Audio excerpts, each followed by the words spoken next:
নমস্কার বন্ধুরা, welcome to Rupa's food story চ্যানেলে তোমাদের জানাই অনেক অনেক স্বাগত।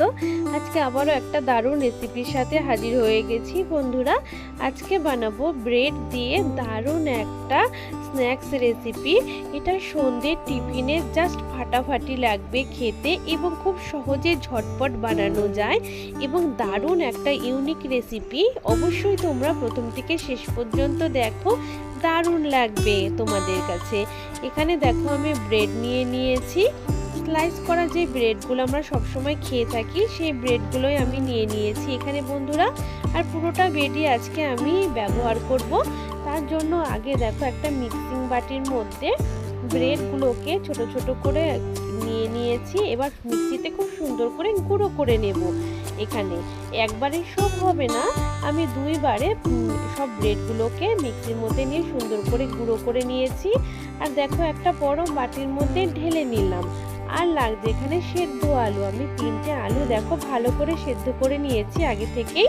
তারপর একটা বড় বাটি নিয়ে নিয়েছি আর নিয়ে নিলাম এরকম একটা ছোট গ্রেটার দিয়ে আলুগুলোকে আমি সুন্দর করে গ্রেট করে নেব। তোমরা চাইলে ম্যাশার দিয়েও করে নিতে পারো কিংবা হাত দিয়েও চটকে নিতে পারো, যেভাবে তোমাদের বন্ধুরা সুবিধা হয় সেইভাবে আলুটাকে সুন্দর করে ম্যাশ করে নেবে। দেখো এখানে আমি গ্রেটার দিয়ে করে নিচ্ছি, সুন্দর করে এরকম সরু গ্রেটার দিয়ে করবে, তাহলে আলুটা কিন্তু খুব সুন্দর একটা ম্যাশ হবে। দেখো খুব ভালো করে গ্রেট করে নিয়েছি আলুটাকে। এইভাবে আমি 3টে আলুকে একইভাবে গ্রেট করে নেব। পুরো আলুটা কিন্তু আমার গ্রেট করা হয়ে গেছে বন্ধুরা। আর এখানে দেখো নিয়ে নিয়েছি আমি কিছু সবজি। এখানে নিয়ে নিয়েছি আমি গাজর কুচি, নিয়ে নিয়েছি ধনিয়া পাতা কুচি, লঙ্কা কুচি।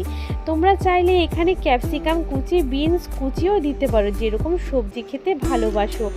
এই স্ন্যাক্সের মধ্যে এই সবজিগুলো পড়লে দারুণ লাগবে খেতে এবং ছোট বড় সকলকে কিন্তু সবজি খাওয়ানো হয়ে যাবে স্ন্যাক্সের সাথে, তারা বুঝতেও পারবে না। এইভাবে ছোট গ্রেটার দিয়ে সুন্দর করে গাজর আমি গ্রেট করে নিয়েছিলাম বন্ধুরা। দেখো এবার পুরো বাকি আমরা কি মশলা এবার ব্যবহার করব। এখানে দিয়ে দিয়েছি স্বাদ অনুযায়ী লবণ, দিয়ে দিলাম একটুখানি গোলমরিচের গুঁড়ো, দিয়ে দিলাম একটু কাশ্মীরি লাল লঙ্কার গুঁড়ো, আর দিয়ে দিচ্ছি এখানে 2 প্যাকেট মতন ম্যাগি মশলা। ম্যাগি মশলাটা দিলে কিন্তু বন্ধুরা খুব সুন্দর একটা টেস্ট হয়, এই জন্য এখানে 2 প্যাকেট ম্যাগি মশলা ব্যবহার করেছি। যেহেতু সবজি পড়বে আর সবজির সাথে ম্যাগি মশলা পড়লে দারুণ হয় খেতে এর স্বাদ, এর জন্য ম্যাগি মশলা এখানে ব্যবহার করেছি। আর দিয়ে দিয়েছি চালের গুঁড়ো আমি একটা বাটি মেপে নিয়েছি, হাফ বাটি মতন দিলাম। আর বিস্কুটের গুঁড়ো, যতটা আমরা ব্রেডের গুঁড়ো করেছিলাম বন্ধুরা, সেই ব্রেডের গুঁড়োর থেকে অর্ধেকের বেশিটাই দিয়ে দিলাম। আর কিছুটা রেখে দিয়েছি, এটা আমরা পরে ব্যবহার করব, পরে আমাদের লাগবে। এরপর সমস্ত কিছুকে বন্ধুরা খুব সুন্দর করে হাত দিয়ে মেখে নিয়ে একটা ডোয়ের আকারে তৈরি করে নেব। খুব সুন্দর করে সমস্ত মশলার সাথে, আলুর সাথে, ব্রেডের গুঁড়োর সাথে ভালো করে মেখে নিয়ে সুন্দর একটা ডো আমরা কিন্তু তৈরি করব এখন বন্ধুরা।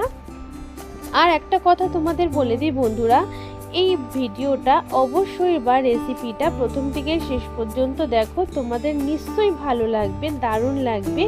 আর এইরকম স্ন্যাক্স রেসিপি যদি বাড়িতেই তৈরি করা যায় তাহলে আর বাইরে থেকে কোনো রকম স্ন্যাক্স কিনে খেতে হবে না বন্ধুরা। খুব ঝটপটও তৈরি হয়ে যায় এবং দারুণ একটা ইউনিক রেসিপি। অবশ্যই প্রথম থেকে শেষ পর্যন্ত দেখো, ভীষণ ভালো লাগবে। আর এখানে নিয়ে নিয়েছিলাম আমি দেখো সামান্য একটু ময়দার মধ্যে এখানে আমি দিয়ে দিলাম একটুখানি গোলমরিচের গুঁড়ো আর সামান্য একটু লবণ দিয়েছিলাম। তারপর জল দিয়ে সুন্দর এখানে একটা ব্যাটার আমরা তৈরি করে নেব। একটা পাতলা মতন করে বারবার জল মিশিয়ে সুন্দর একটা ব্যাটার তৈরি করে নিতে হবে আমাদের। ব্যাটারটা যেন আবার গাঢ় না থাকে বন্ধুরা, এজন্য অল্প অল্প জল দিয়ে সুন্দর এটার কিন্তু আমাদের একটা ব্যাটার তৈরি করে নিতে হবে। আমি তোমাদের দেখাচ্ছি এর ঘনত্বটা কীরকম হবে। দেখো ঠিক এরকমই হবে ঘনত্ব। আর এখানে নিয়ে নিয়েছি বন্ধুরা চিজ। এখানে চিজ অবশ্যই ব্যবহার করবে স্ন্যাক্সটা আরও টেস্টি বানানোর জন্য। আমুলের যে ছোট ছোট কিউব চিজগুলো হয় সেগুলোকেই আমি কেটে কেটে ছোট করে নিয়েছি টুকরো করে। এরপর দেখো যে আমরা ডোটা করে রেখেছিলাম আলু আর ব্রেড দিয়ে, সেই ডোটার থেকে একটু একটু করে নেব। তার আগে বন্ধুরা অবশ্যই হাতে একটু তেল মেখে নেবে, তাহলে কাজটা করতে খুব সুবিধে হবে। আলুটা একদম অল্প, মানে খুব বেশি হাতে লাগবে না, আমাদের সুন্দর এরকম একটা লাড্ডুর মতন শেপ দিতে পারবো। এইভাবে দেখো হাতে অল্প একটু করে নিয়ে এরকম একটুখানি চ্যাপটা করে নিয়ে বন্ধুরা রুটির আকারে করে নিয়ে ছোট্ট করে, তারপর মাঝখানে ছোট্ট একটা টুকরো চিজের টুকরো দিয়ে দিয়েছি। তারপর সুন্দর করে হাতে গোল করে লাড্ডুর শেপ দিয়ে নেব, যেরকম লাড্ডু শেপ হয় গোল এরকমই শেপ দিয়ে নেব বন্ধুরা। দেখো খুব সহজে হয়ে যায় সমস্ত কটা, কিন্তু বন্ধুরা আমি এইভাবেই করে নিয়েছি। তারপর দেখো এখানে আমরা যে ময়দার ব্যাটারটা তৈরি করে রেখেছিলাম সেই ব্যাটারের মধ্যে চুবিয়ে নিয়ে তারপর আমরা আবার ব্রেডের এই গুঁড়োর মধ্যে চুবিয়ে নিয়েছি, মানে মিশিয়ে নিয়েছি গায়ে। তারপর আরও একবার ময়দার দেখো ব্যাটারের মধ্যে চুবিয়ে নিচ্ছি, মানে ডবল কোট করে নিচ্ছি। এর ফলে খেতে কিন্তু বন্ধুরা দারুণ লাগবে কিন্তু আমাদের এই স্ন্যাক্সটা। দেখো দারুণ সুন্দর ব্রেড দিয়ে যে এত সুন্দর স্ন্যাক্স রেসিপি হয় বন্ধুরা, সেটা তোমরা পুরোটা দেখলেই বুঝতে পারবে। দেখো সুন্দর করে এইভাবে হাতে নিয়ে আমাদের কোট করে নিচ্ছি। এইভাবে দেখো সমস্ত কটা বানিয়ে নিয়েছি। এবার চলো ভেজে নিই এগুলোকে। একটা কড়াইতে সাদা তেল নিয়ে নেব। সাদা তেলটাকে কিন্তু প্রথমে খুব ভালো করে আমাদের গরম করে নিতে হবে। গরম হয়ে গেলে বন্ধুরা তারপরে একে একে এই স্ন্যাক্সগুলো বা এই ব্রেডগুলো দিয়ে যে আমরা বানিয়েছি সেগুলোকে আমরা আস্তে আস্তে ছেড়ে দেব। দেখো এরকম খুবই সাবধানে ছাড়বে, ছাড়ার সময় যাতে গরম তেল হাতে ছিটকে না আসে।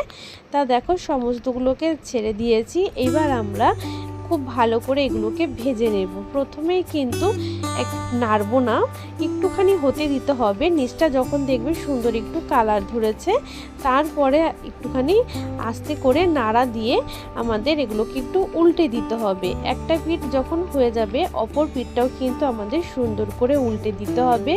আর খুব হাই হিটে এগুলোকে ভাজবে না, মিডিয়াম ফ্লেমে রেখে ভাজবে, তাহলে কিন্তু ভাজাটা খুব সুন্দর হবে এবং কিন্তু আমাদের ভেতরে যে চিজটা দিয়েছি সেটাও খুব সুন্দর একদম মেল্ট হয়ে যাবে এবং খাওয়ার সময় কিন্তু দারুণ লাগবে।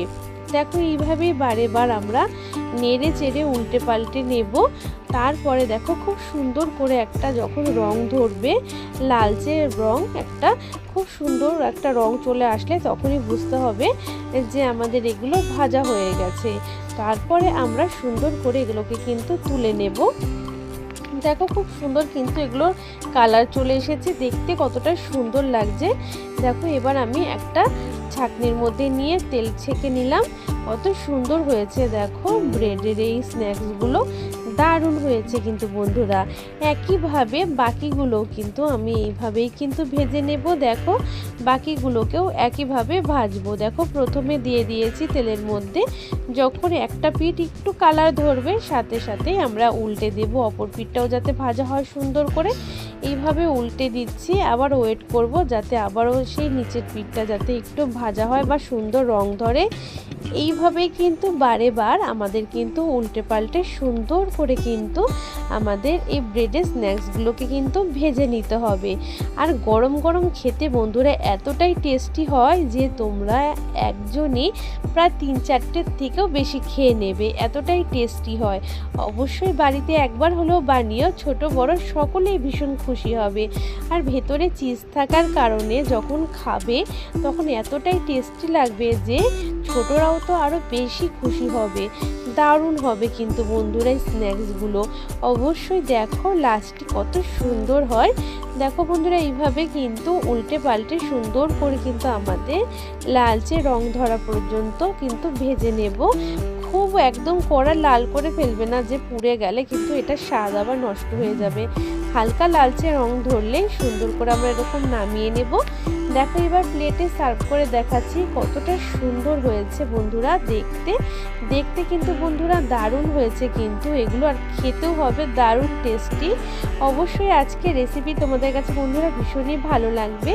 ভালো লাগলে অবশ্যই কিন্তু তোমরা আমার ভিডিওটাতে একটা লাইক করো এবং কমেন্ট করে জানিও তোমাদের কাছে কেমন লেগেছে এই রেসিপি। আর ভালো লাগলে অবশ্যই তোমাদের নিজেদের ফ্রেন্ড এবং ফ্যামিলির মাঝে ভিডিওটা বেশি বেশি করে শেয়ার করে দিও। আর আমার চ্যানেলে যদি কোনো নতুন বন্ধু এসে দেখো অবশ্যই আমার চ্যানেলটাকে কিন্তু সাবস্ক্রাইব করে নিও। পাশে থাকা বেল আইকনটাকেও প্রেস করে দিও, যাতে আমি যখনই কোনো নতুন ভিডিও আপলোড করব সেই ভিডিও নোটিফিকেশন বন্ধুরা সবার আগে তোমাদের কাছে পৌঁছে যাবে। দেখো আমি একটা ভেঙে দেখালাম, এটার উপরটা যেরকম এটা ক্রিস্পি ভাব হবে আর ভেতরটায় যেহেতু আমরা এখানে চিজ দিয়েছি অসম্ভব কিন্তু বন্ধুরা খেতে দারুণ টেস্টি হবে। অবশ্যই একবার হলো বাড়িতে বানিও, এবং বাড়িতে কোনো গেস্ট আসলে বা ছোটো কোনো যদি পার্টি দাও তখনও তোমরা এটা বানিয়ে নিতে পারবে, দারুণ হবে। আজ তাহলে এই পর্যন্তই, আবার নতুন রেসিপির সাথে দেখা হবে। তোমরা খুব ভালো থেকো।